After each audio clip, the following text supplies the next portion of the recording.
Pertama-tama saya akan menjelaskan tentang pengertian kars. Kars adalah sebuah bentuk permukaan bumi yang pada umumnya dicirikan dengan adanya depresi tertutup atau drainase permukaan dan goa. Daerah ini dibentuk oleh pelarutan batuan. Batuan yang paling banyak terdapat di daerah kars itu biasanya adalah batuan gamping.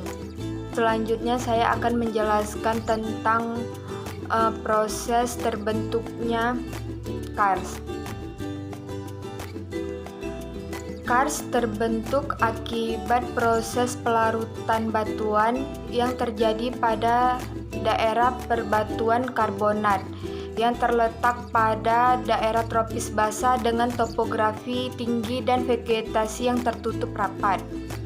Batuan karbonat yang memiliki banyak diaklas akan memudahkan air untuk melarutkan CaCO3, dan vegetasi yang rapat akan menghasilkan humus yang menyebabkan air di daerah itu memiliki pH yang rendah atau air akan menjadi asam, dan pada kondisi asam inilah air akan mudah melarutkan karbonat atau CaCO3.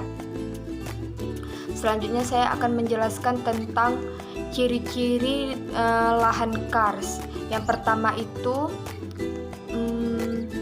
daerahnya berupa cekungan-cekungan. Yang kedua terdapat bukit-bukit kecil. Yang ketiga sungai-sungai yang tampak di permukaan hilang dan terputus ke dalam tanah. Yang keempat adanya sungai-sungai di bawah permukaan tanah. Yang kelima adanya endapan sedimen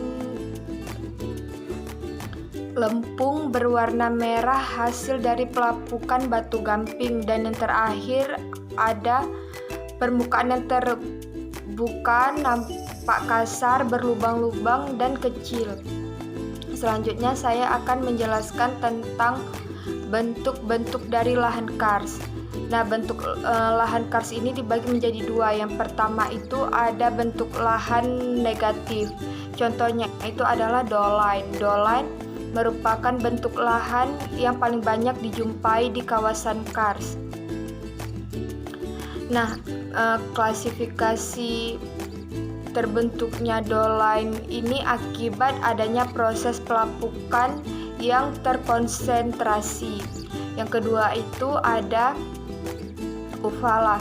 Ufala itu merupakan dasar yang tak teratur yang mencerminkan ketinggian sebelumnya dan karakteristik dari lereng doline yang telah mengalami degradasi serta lantai dasarnya tidak serata bolge.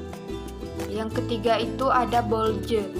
Bolge merupakan ledakan tertutup yang luas dan memanjang yang terbentuk akibat runtuhan dari beberapa goa yang biasanya dasarnya itu tertutup oleh aluvium.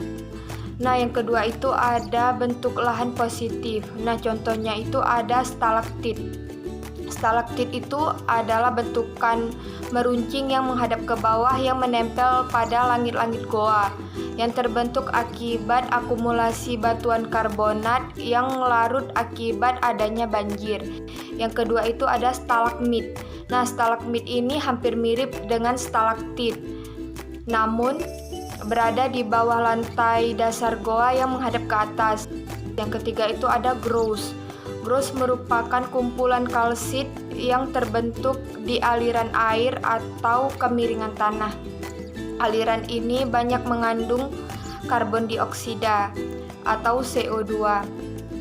Nah, CO2 itu mengalami penguapan dan memuai sehingga kalsit yang terbentuk semakin banyak. Terakhir saya akan membahas tentang manfaat dari lahan kars. Nah, manfaatnya dari lahan kars ini yang pertama adalah merupakan daerah dengan potensi mineral yang cukup tinggi. Yang kedua itu bisa dijadikan sebagai objek wisata serta daerah penambangan, serta juga dapat dijadikan daerah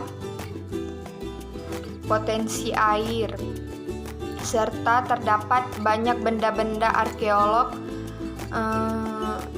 dan habitat bagi banyak fauna. Sekian penjelasan dari saya, terima kasih.